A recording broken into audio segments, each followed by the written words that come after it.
I'm the clinical social worker with the adult hemophilia treatment team at UCSF. We have doctors, nurses, social worker, physical therapist. It's kind of one-stop shopping for them. They get to see everybody in one session.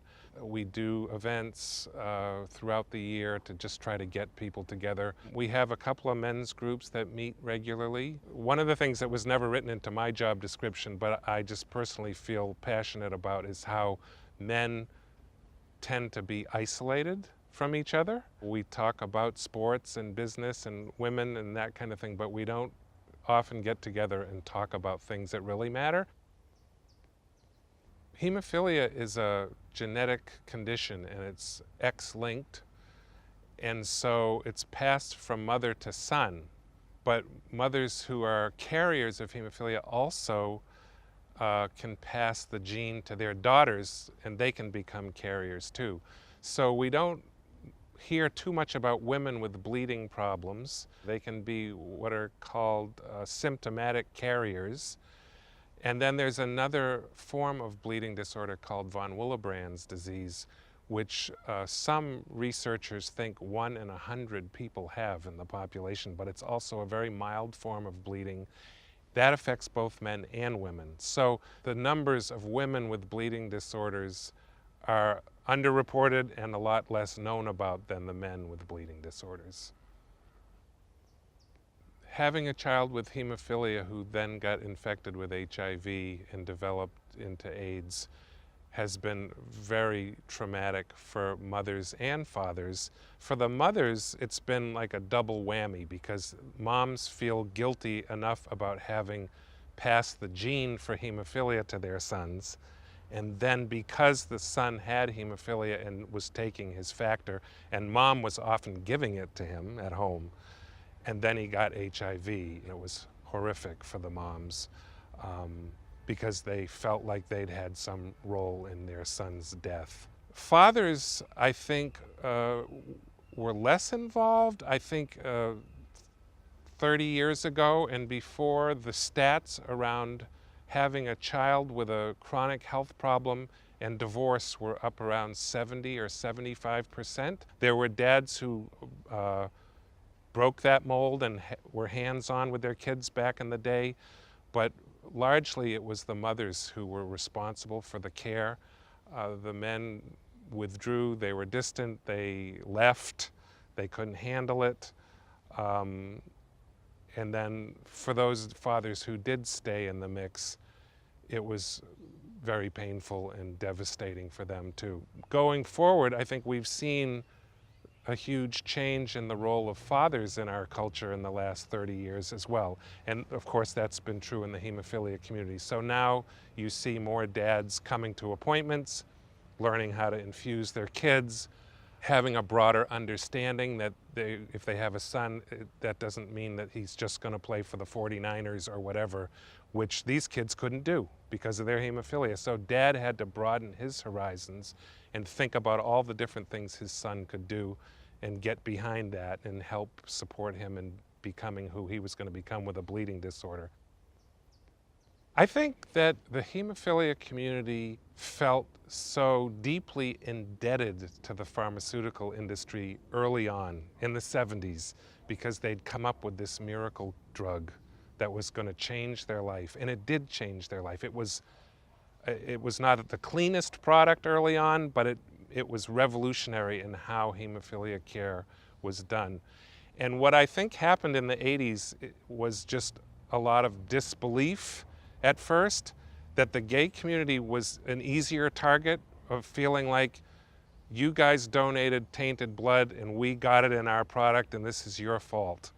As the 80s rolled out, I think that balance started to shift somewhat, and some of the men with hemophilia who were HIV positive, who were leaders around the country, got together and said, you know, this bashing the gay community's got to stop. We need to go after the people who did this to us and call them out for it.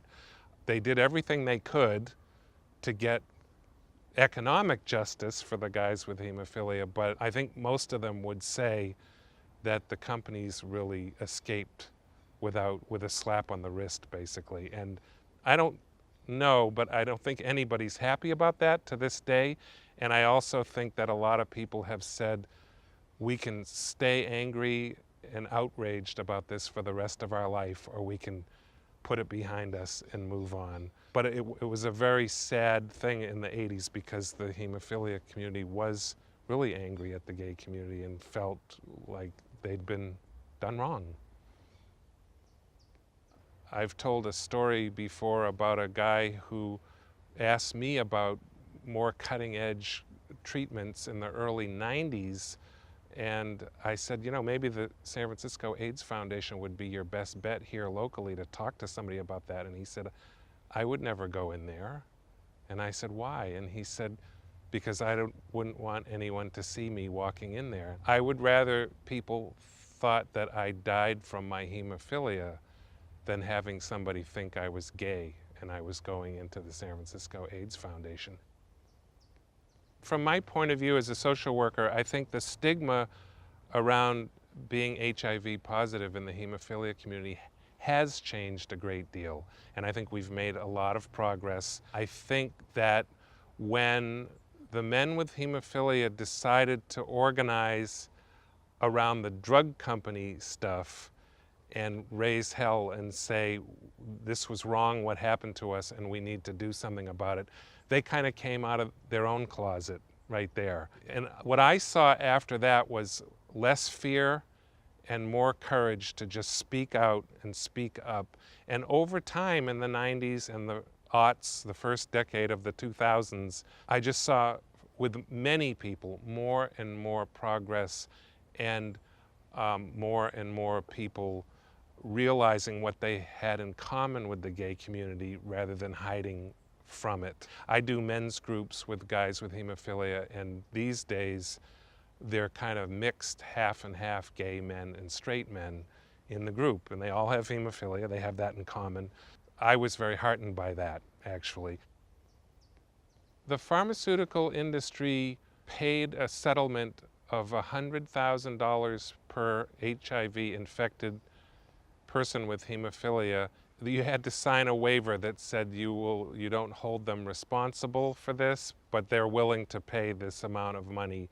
But they never, ever said that they were responsible for what had happened. And no one in the industry was called upon to speak before Congress about it. No one had to pay any penalty for it except that money that they paid out to the people who filled out their application.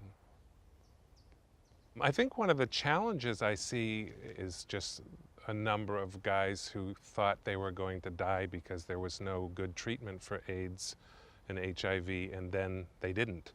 They had not made plans or thought through how they wanted to live their adult life, and so some of them have really struggled with that in terms of trying to figure out what to do. Should they go back to school? What kind of work could they do? One last thing is just the issue of survivor guilt, and a number of maybe some of the older guys who